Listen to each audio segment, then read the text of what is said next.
Light zone is for immediate... Wait a minute. Have you heard? This is a show to keep you on the edge of your seat. Citizens of America, Welcome to the Radiocast. Hello and welcome to another episode of Radiocast. I'm this month's host, Adam Carrero, and today we are doing a joint Radiocast of old time movie and old time TV show. And today I have with me Jack K. Kelleher with us, and also Jack Ryan and Joe Berman. I was just gonna say Joe B again. So this month we kind of rushed to get a couple episodes out with everything happening in the summertime. So we decided to do a joint effort and do a couple of comedies. So we have the duo team of Abbott Costello movie, Jack and the Beanstalk, and a couple of the trio, the Three Stooges, do a couple of their episodes that are on public domain website. So we have for the Three Stooges, Disturb in the Court, Malice in the Palace, Brideless Groom, and I Sing a Song in Sixpence. A lot of the Three Stooges, even though they did small little segment TVs, but this stuff did end up into movies themselves, and a lot of their little shorts were, instead of movie trailers, they would show some of the Three Stooges shorts. So why don't we start off with the Three Stooges first and kind of talk about those episodes. Why don't you go first, Jack? And I enjoy these because growing up, my grandfather, he absolutely loved the Three Stooges, so he would watch them all the time. And growing up, my mother and all her siblings watched them growing up. So obviously, as I grew up, I watched a lot of Three Stooges, and I have seen all these episodes before, and I'm pretty sure I've seen all the Shemp and Curly Three Stooge episodes. But yeah, I stopped after that. So yeah, I really enjoyed watching these because I hadn't seen them in years, and it kind of brought back a lot of nostalgia watching them again. Yeah, I had a blast watching them. I was definitely a fun little weekend for me, watching all these comedies. I really appreciate that we did some funny stuff, because I feel like we've been doing a lot of serious drama movies. But it was fun to laugh. These Stooges were great. I've definitely seen some Stooges stuff before. I'm not too familiar with them, but enough to where I know them and their type of humor, and it was hilarious. My favorite episode out of them, I like Disruption in the Court, and I just think it's great with them. The comedy they bring, that's observational and physical, but you can almost sense when something's gonna happen. When something small goes wrong, you're like, oh, here comes a big hijinks, and it's gonna be a big laugh. So I thought they were pretty fun to watch, and it was a great time. I also enjoyed them. I'm slightly familiar with the Three Stooges. I mostly knew them from New Year's Eve marathons. They'd be a lot of these channels would have old content. Some would do Twilight Zone, but I'd see a lot with Three Stooges. Just seeing a yearly end of with them. I enjoyed them. I think I liked the episode with Curly the best, rather than the Shemp era ones, but I think all four had merits.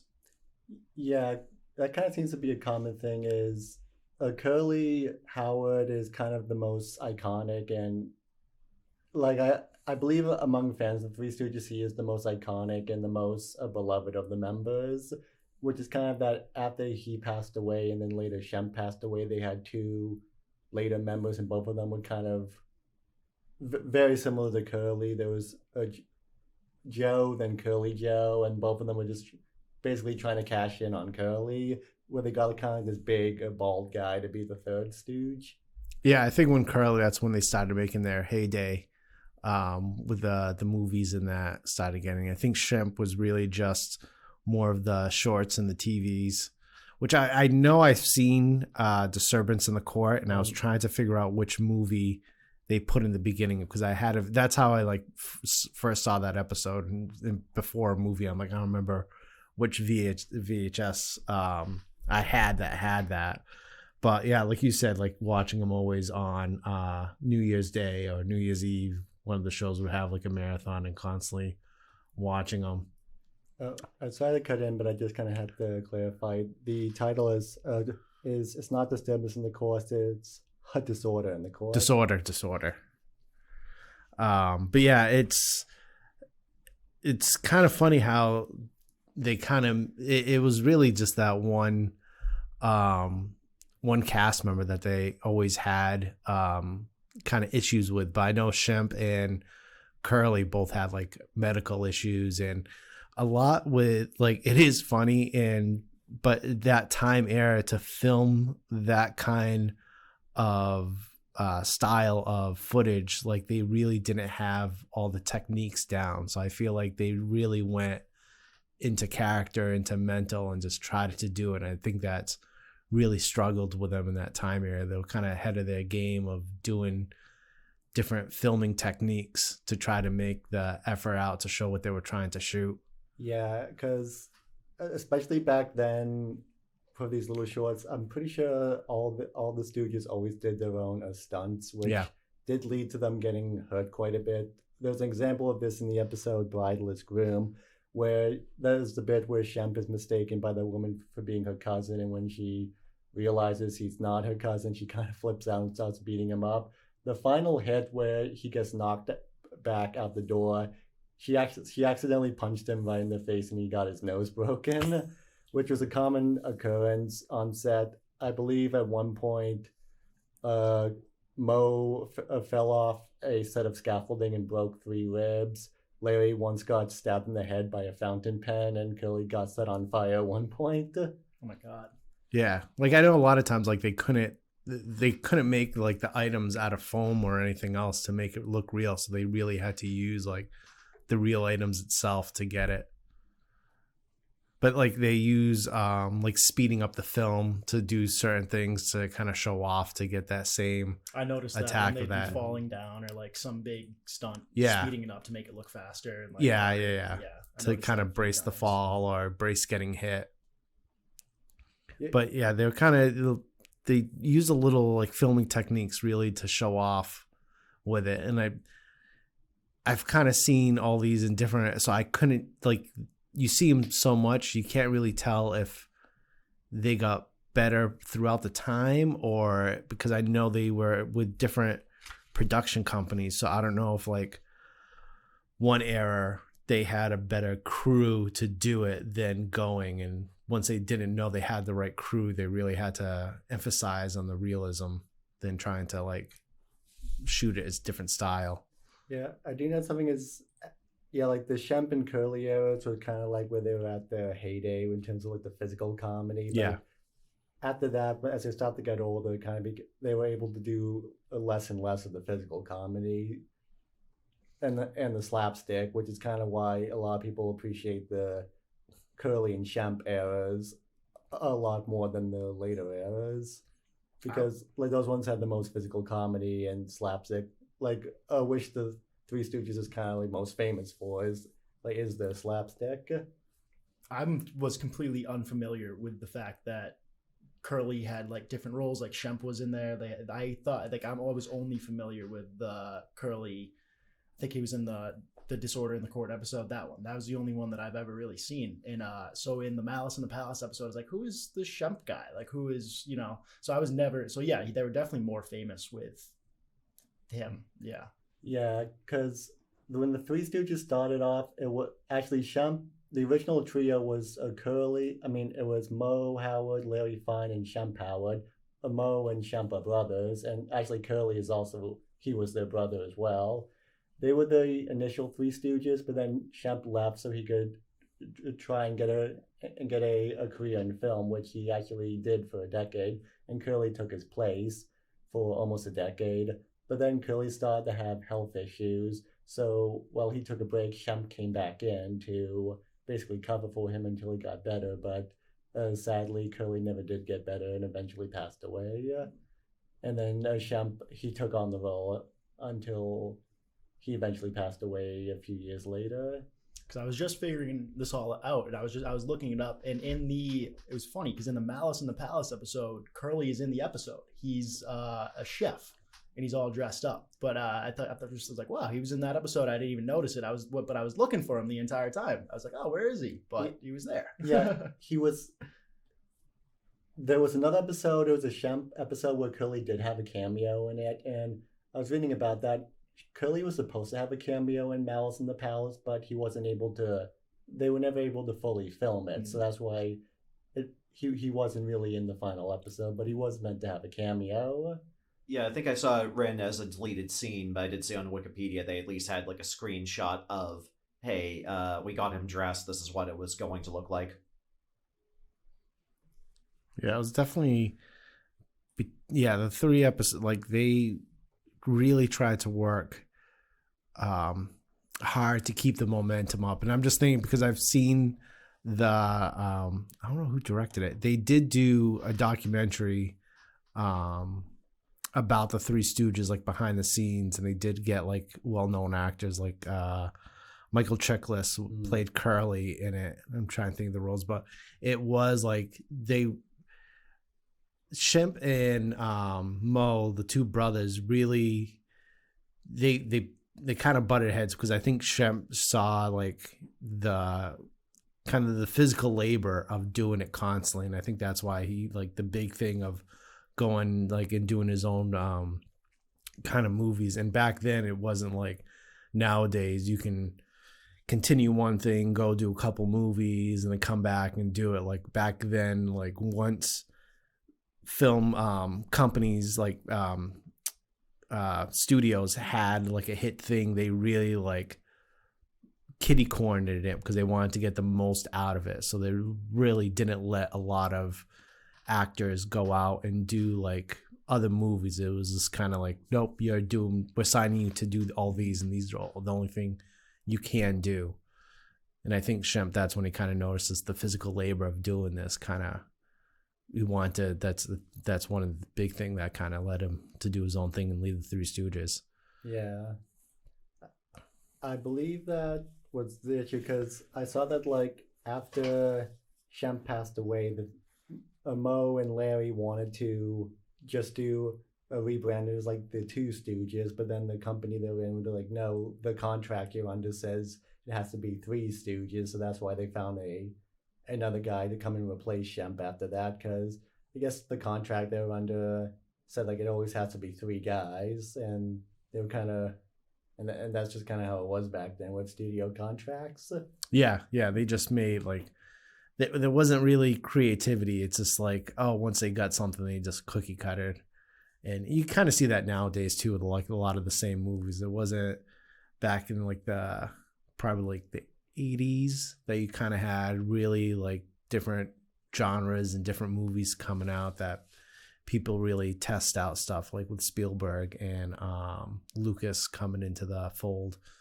But back then it's just westerns, slapstick comedies, like we'll talk about Abbott Costello, like another group that was kind of like the same way. And you kind of see, like looking in the public domain, you kind of see like the same kind of shows and movies out there, like with Dragnet, and we've done Superman. Like once companies kind of know how to shoot one thing and it makes the money, they kind of want to stay in that way because they know it works. There wasn't too many times that you got like a big boom of creative flow going out. But with us doing like a lot of movies, kind of what was you guys think like your favorite kind of, like not so much scene, but like something that they kind of did that kind of like you could tell like they really tried to shoot it that way, or kind of angle that action just kind of that you knew that was like kind of up, like newer for that time period. I talk about the Three Stooges. Yeah.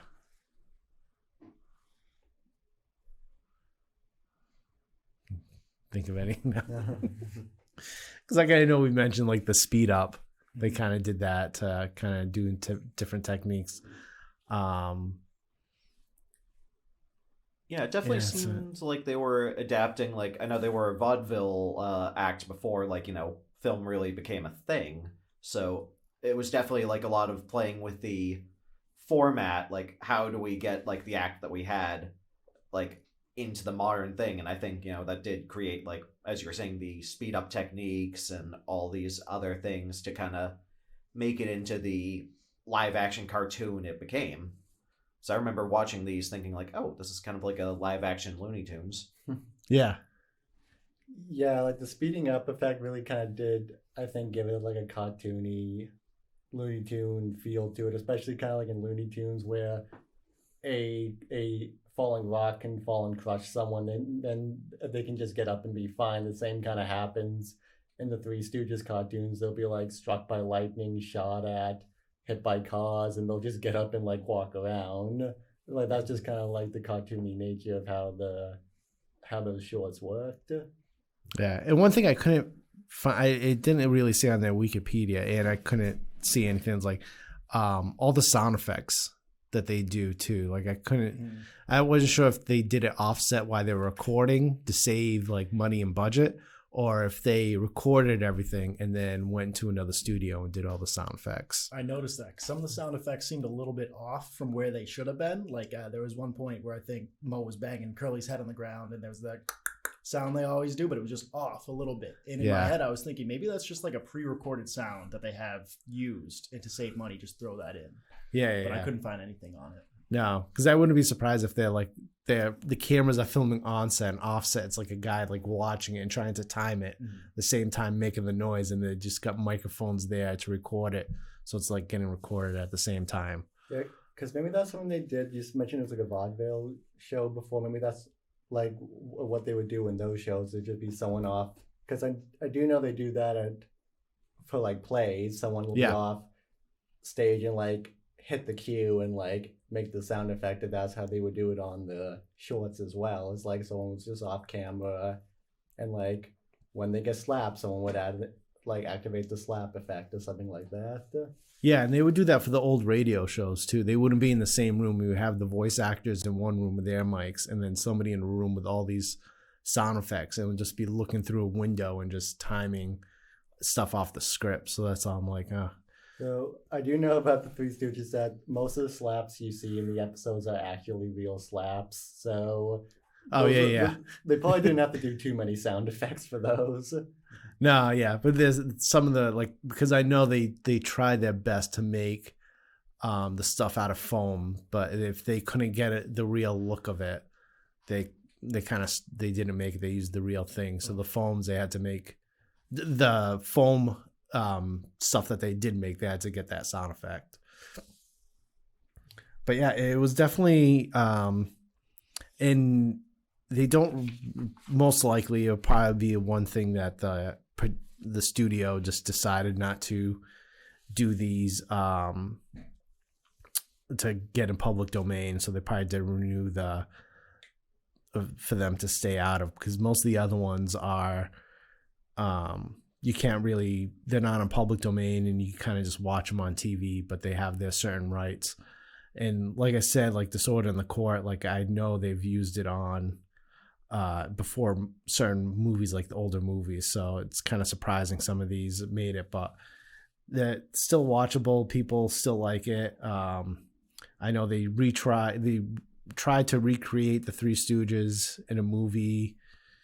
I think it was early 2000s. Yeah, it was 2010, 2011. Yeah.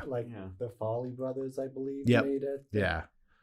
So it's definitely, it's one of those nostalgias that everybody, it still goes up in time and just still goes from one generation to generation.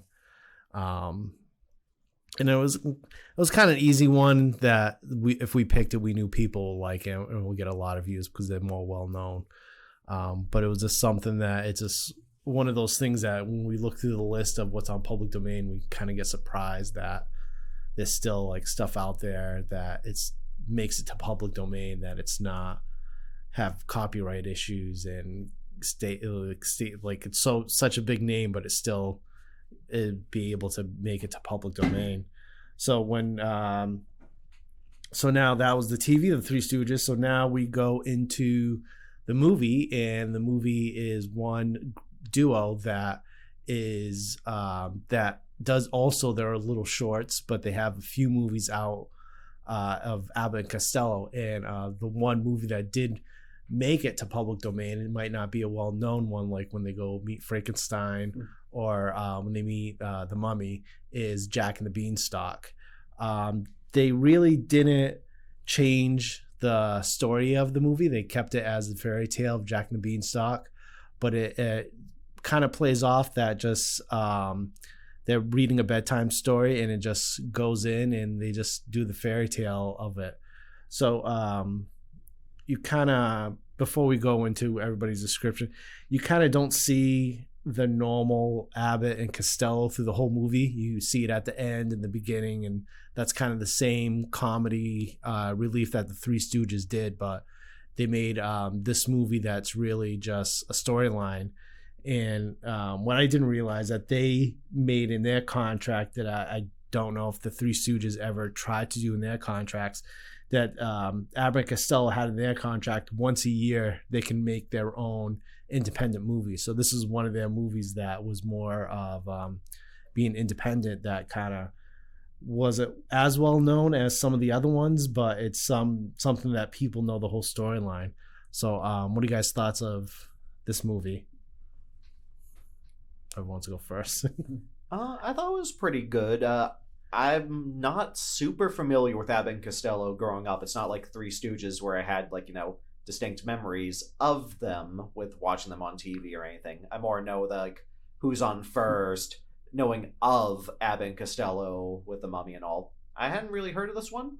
It was very good. I think it definitely was of its era, but it felt like, that type of parody of a fairy tale. I always think of something like Shrek. This almost seems like that was the live action equivalent of its era. Oh, yeah, it was entertaining. I thought this was hilarious. I was honestly laughing the entire time from the start. There was one line with a police officer and Lou Costello, and I was like, oh my God, this is going to be a funny movie. And from then on, it was genuinely hilarious. And I think the story of Jack and the Beanstalk has got to be, as old as time, and it has to be in the public domain for anyone to use. So I think it's probably a really good idea for, Abbott and Costello to see this movie, and especially if they made it independently, to say, hey, let's make some money off this. We can make this funny and something that can probably still be enjoyed nowadays. People, I think this is still a very watchable movie for a movie made in the 1950s that's in the public domain.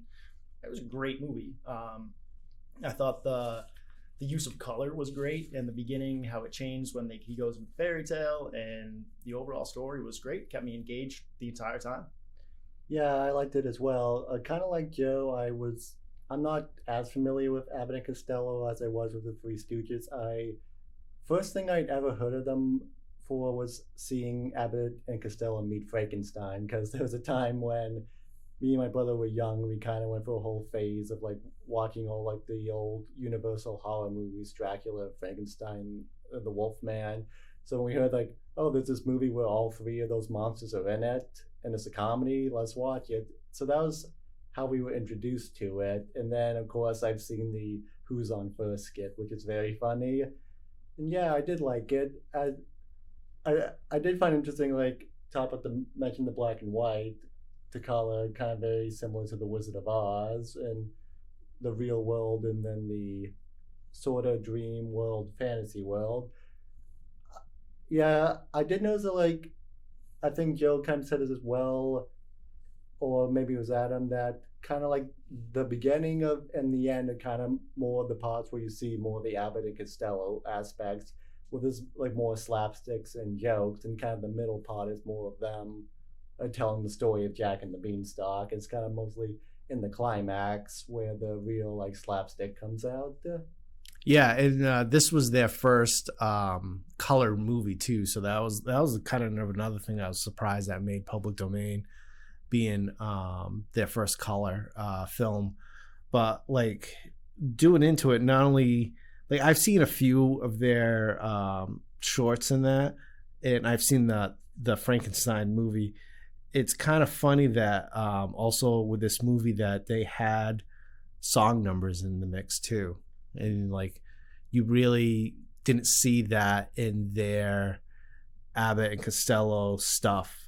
You kind of saw it pop up in that time era, but not really for them. So I thought that was another interesting thing, seeing them do a song number throughout, even though some of the songs are pretty funny out there. but it's funny just to see that just like pop up periodically too. I was so caught off guard when they all started singing. I had no clue. I think the first song was like when when the beanstalk goes up. Yeah. And they all start singing, and I was like, "Oh my god, this is why!" But even the songs, they were funny. Like, the songs, like there was still comedy in the songs. They were good, but some of them did go on for a couple minutes. Yeah, like 3 minutes of villagers dancing around a beanstalk. Yeah, yeah. Like there are definitely a few songs. I think it was like the song in the woods with the animals that I was like, okay, I'm just gonna skip to the end of this song. Like, it's just been going on for a while. I forgot the animals started singing. Yeah. And I'll definitely say that mention those songs. I think. And I feel like this movie was kind of geared more towards kids than some of Abbott and Costello's works, which kind of shows like there's a song in the woods where animals start talking. And a fun fact, those animals were voiced by Mel Blanc, who did all the voices for the Looney Tunes, who was like the original voice of Bugs Bunny and all the Looney Tunes. He did the voices for the animals in the woods. Yeah, even the last song after the giant dies and they're like, oh, we should just save him and get his brain. I was like, oh, okay, all right.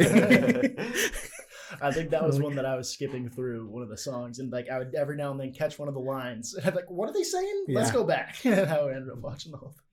But like I've never watched all of like a lot of Abbott Costellos and like the progression of it, but like I've seen like periodicallys and it's always like they're always getting involved with something, and you got one that is always like, he reminds me of like a car salesman.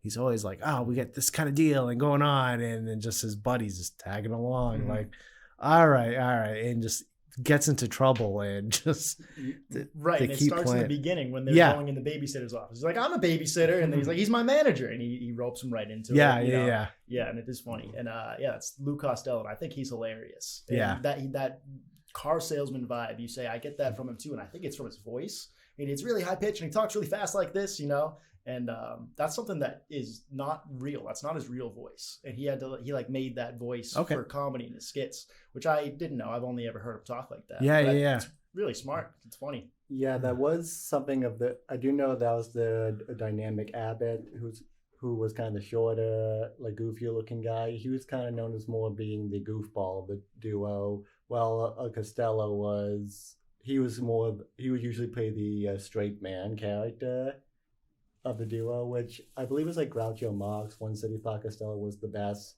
like a straight man of a comedy duo, in his opinion.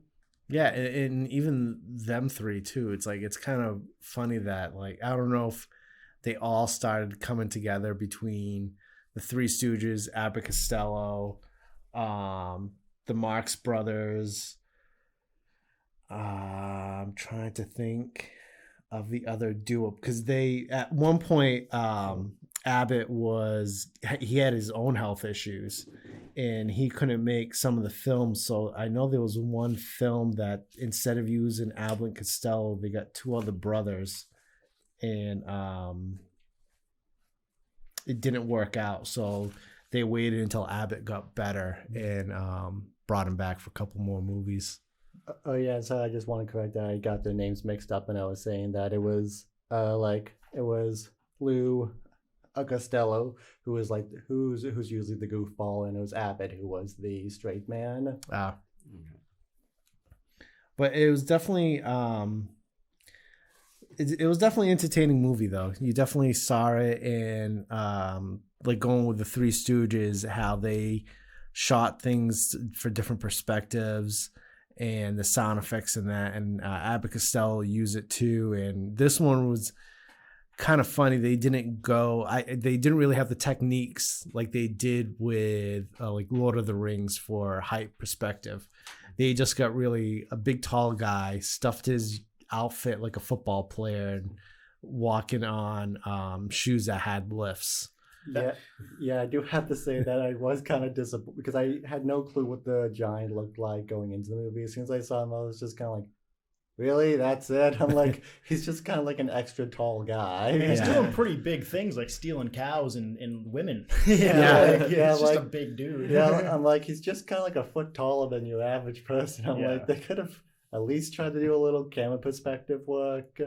Well, they Well, go ahead. I was gonna say your intro that you guys filmed for the old the old movie show really seemed more like in perspective of what I was expecting them to Yeah, have the giant than yeah. what they did. That's what I was expecting too. I saw that, I was like, oh, we did a better giant with just us having a guy stand closer to the camera, which I Yeah. kind of did notice is like the Malice and the kind of going back to Three Stooges and the Malice in the Palace. They kind of reference Jack and the Beanstalk, where at the end when they like pretend to be like this genie guy to trick the bad guy, they're all standing on top of each other to be like this giant. And one Oh, of them, yeah. one of them does say fee fi fo fum.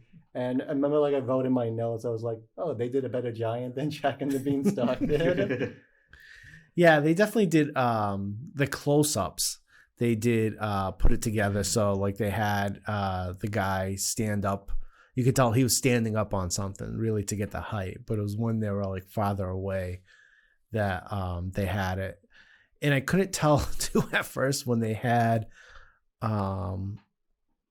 did they call her the maid? The woman that was already up on up with the giant taking care of it. I couldn't tell at first either. I was like, I don't know if they're trying to do the same idea with it or like they really didn't go in depth story like how they Right. got her, how she really got up there. So I wasn't sure if like she was like already up there. Yeah, I think she mentioned that she was kidnapped from her village by the giant.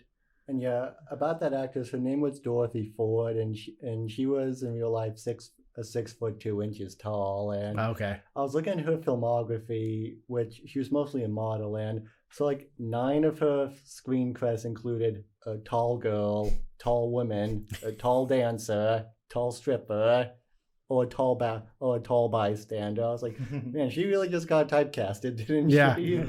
It was a lot easier. And she's on the poster of the movie too, which is kind of surprising that she's not the main person that we see from the beginning and becomes the princess in that.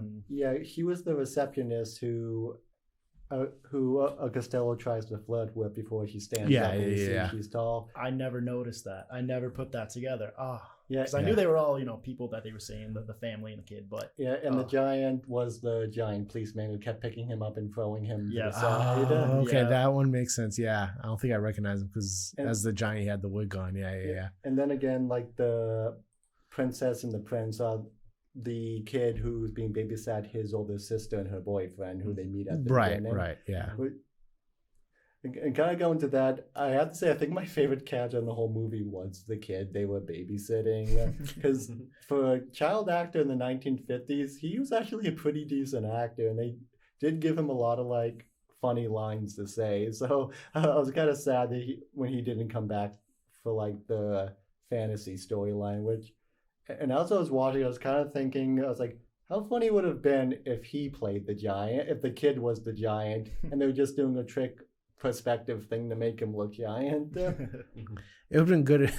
It would have been good if like everybody thought it was the giant, and it was, oh yeah, that's the giant, and Just you this had like kid. it's just a kid, and like you had like Abbott or Costello be like, what do you guys see? Like in like everybody's minds, he's the giant, but you got them to just be like, I don't get it. Like, Yeah. what do you guys just? It's a kid. No, he's a giant. What are you talking? Yeah. Just like, and them trying to wrap their minds like what the other people are doing. Like, oh, these people are all done. That would have been a funny twist on it too. Well, yeah, but like this is one of their independents, so I don't know. I really didn't go in their details of like how they decided to do some of their independent movies, because even some of the titles of their other independent movies were like some of their regular movies. It was always Abbott and Costello meet someone or at somewhere. Like it was always something like that. Yeah, it's like Abbott and Costello meet Frankenstein. Then like the other movie that was in color was Abbott and Costello meet Captain Kidd.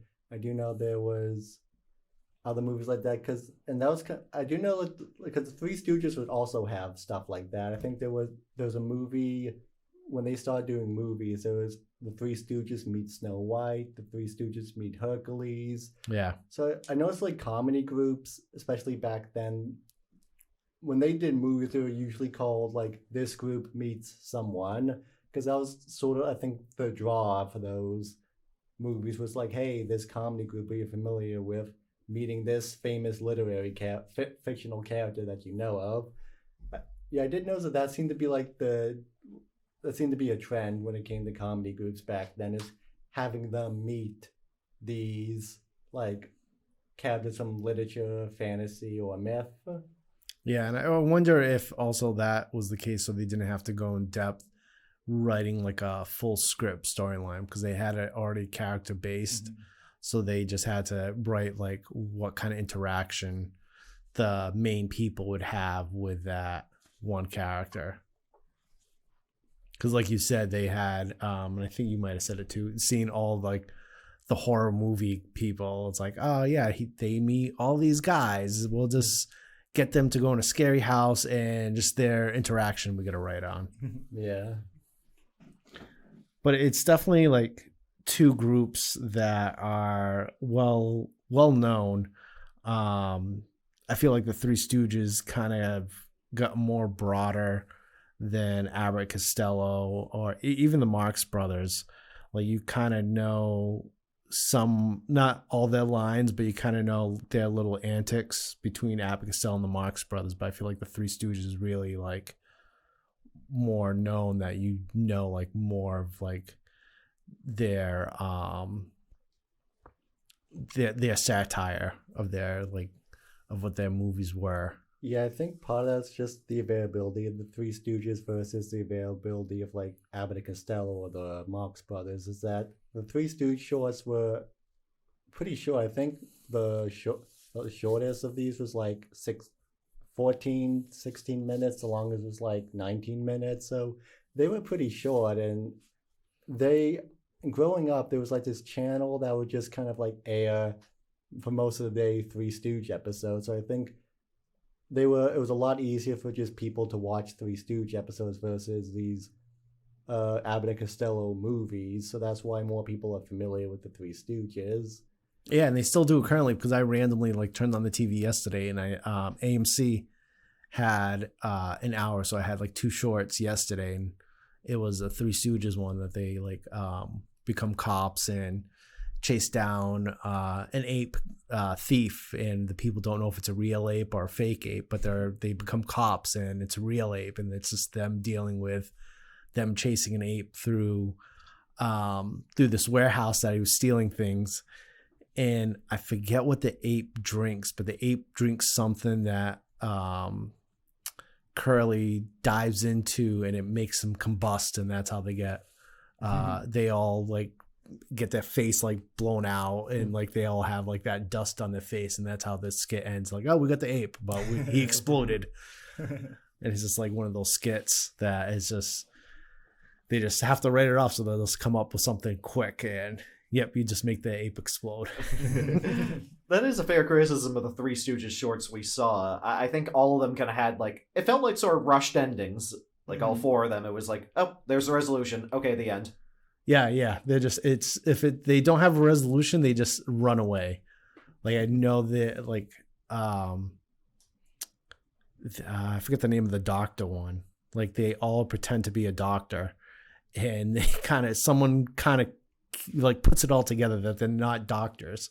So they all like, oh, yep, we gotta go. And I think one of them jumps on like a cart and pushes with a crutch, and they just like go off in the scene, and just them pushing on the crutch like a boat, and that's how the episode ends.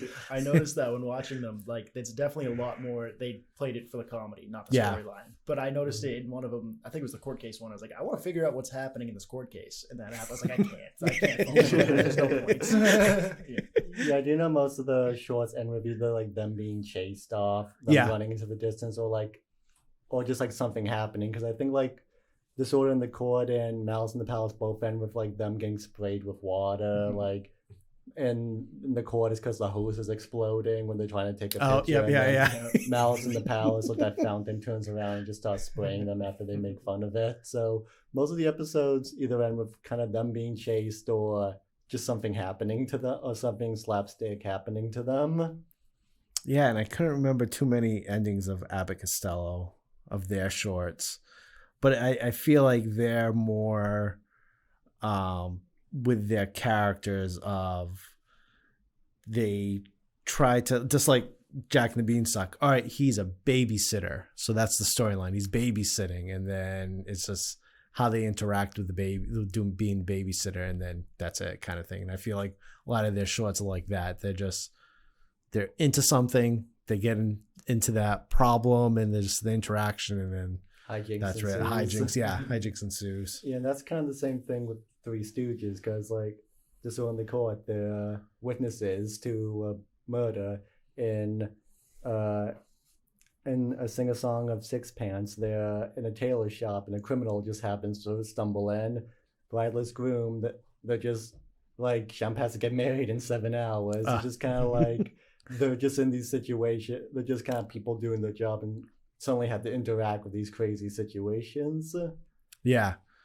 So it's definitely a good twist that we kind of went down this comedy, and we found too, both film and TV, that they kind of work together to be able to put it on public domain, and this kind of something that we knew that a lot of people would like, and finding we're not at the bottom of the barrel yet, trying to come up with different things to show, and really trying to come up with ideas to talk about. So we'll probably get that pretty soon. That we'll find more of making fun of something than really trying to talk about how well known and how big these shows and movies were in the public eye.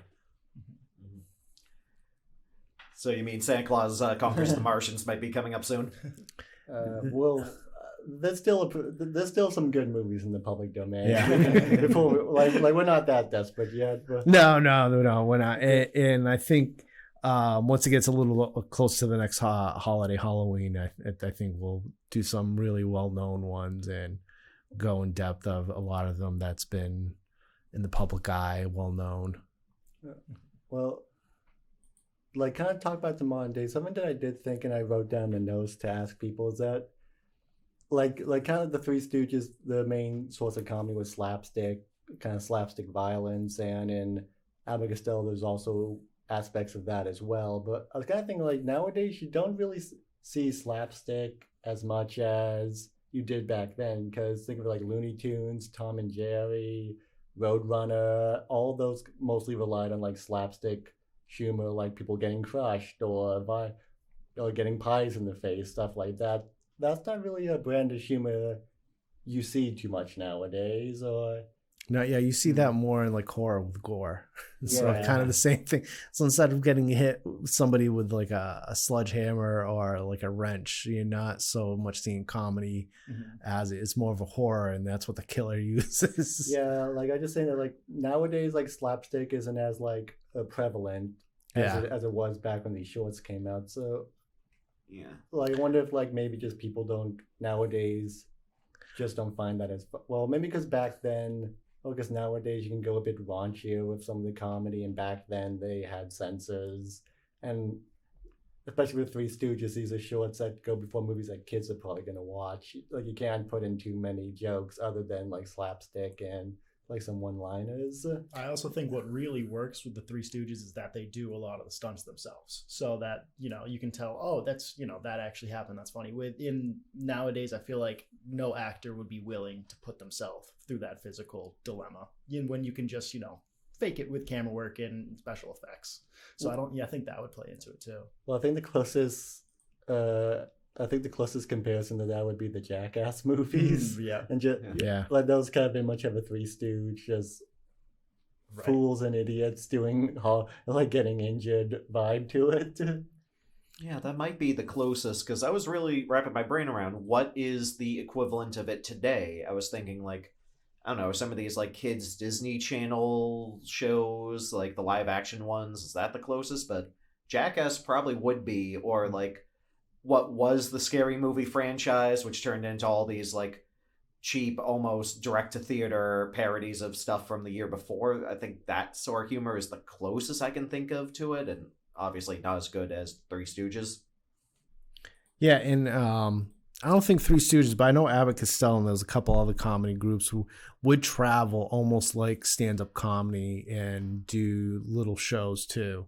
So I think that's probably kind of what helped that, because that would go through. Now like stand-up comedians, they not so much do their own skits when they go on TV or movie. They just kind of do their same kind of jokes, and how like some of the stand-up comedians, some of them pan out, having their own like career in movies or TVs. Also wondering, because like, do you think that like Saturday Night Live probably owes a little bit to that as well? Like, because I do know the Three Stooges, they would travel around and do like skits on stage as well, and Saturday Night Live is kind of like, it's also something that does tend to rely on slapstick humor as well. So that kind of is another sort of equivalent to it. Yeah, I think you can probably make a connection between that, a Saturday Night Live, Living Color, for the kids, like All That on Nickelodeon was like another show that kind of, some of the people on the show kind of do the slapstick kind of comedy, getting it. So there probably is like some connection that they play off with, and that's probably why some of those shows did have some well-known variety and some gross on it for a certain period of times. But yeah, but like you said, like sometimes now it's like with CG, they don't do like live action. There's not too many people that do their own stunts, like Jackie Chan and Tom Cruise, and will try to do stuff. Yeah, those are mostly for action movies. Like a comedy is not something you really see. People don't usually do too many like a stunt work in comedy nowadays as they did back then.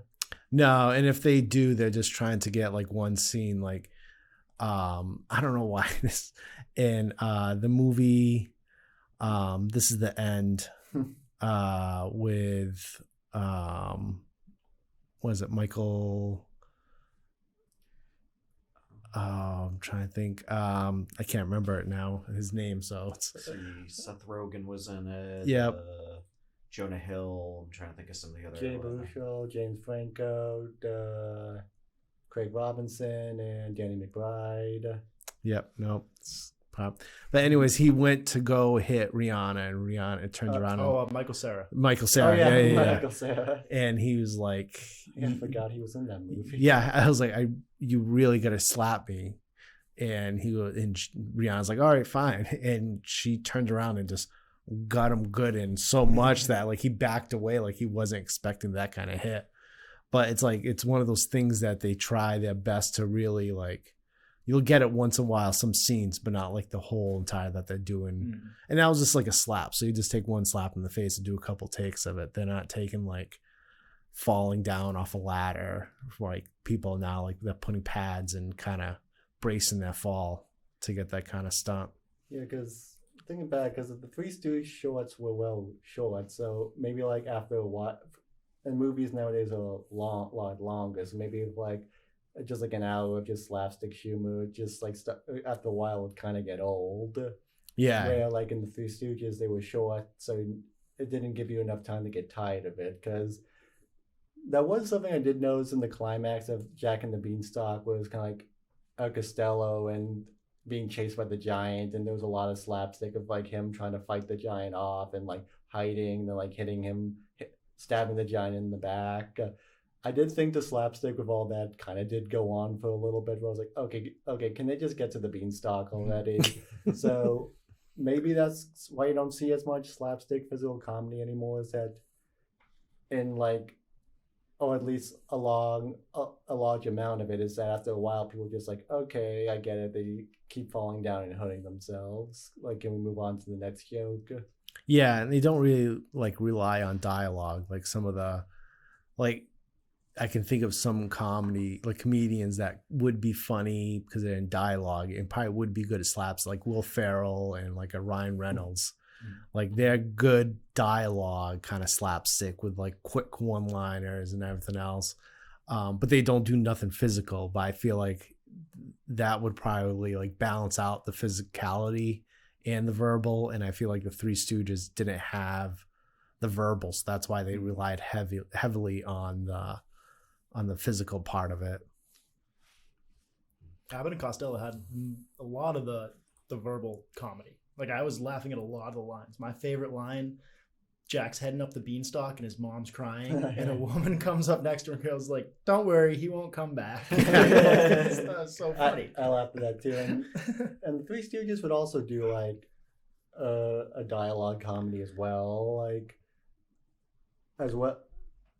Yeah, I can't think of like I had an example of it, but now I've forgotten it. But like it wasn't all just slapstick. They would do like dialogue comedy as well. Because there's one line where like it's when Shemp drops the ring into the piano, it's trying to get in. Mo keeps slamming his head down. Shemp's like Shemp says like, what are you trying to do? Ruin my good looks? And Mo's like, it's too late for that.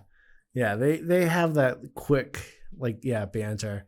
And sometimes with Abbott Costello, like they would have those one-liners, and like you would notice it because you would hear it, but like the rest of the crew, they would just continue with the scene and be like, "That was kind of funny." Right. Like, play on that. Like even with the cop when he comes up, like they're trying to deal like where to go, like who to talk to, and you got Costello be like, "Oh wow, he's big. Wow, he's on like have his own little scene and talking, and just everybody's just ignoring him, and just going forward with it." But yeah, it's definitely good to have a few comedies into our mix, and it was definitely two groups that was well known and were pretty funny to watch. So we'll see if we can dip back into the comedy at some point and see what else is in the public domain. So I'd like to thank both Jax and Joe for being on this episode of Radiocast. Make sure you keep track of what we're doing for next time for Old Time Movie and Old Time TV Show, where we kind of dip into the public domain and kind of show different movies and TVs that we think you would like, but also might have some kind of established item that kind of portrays it now in the current state of both film and TV. And make sure you catch all the Radiocast episodes if you missed any on ECAT. Thanks for joining us.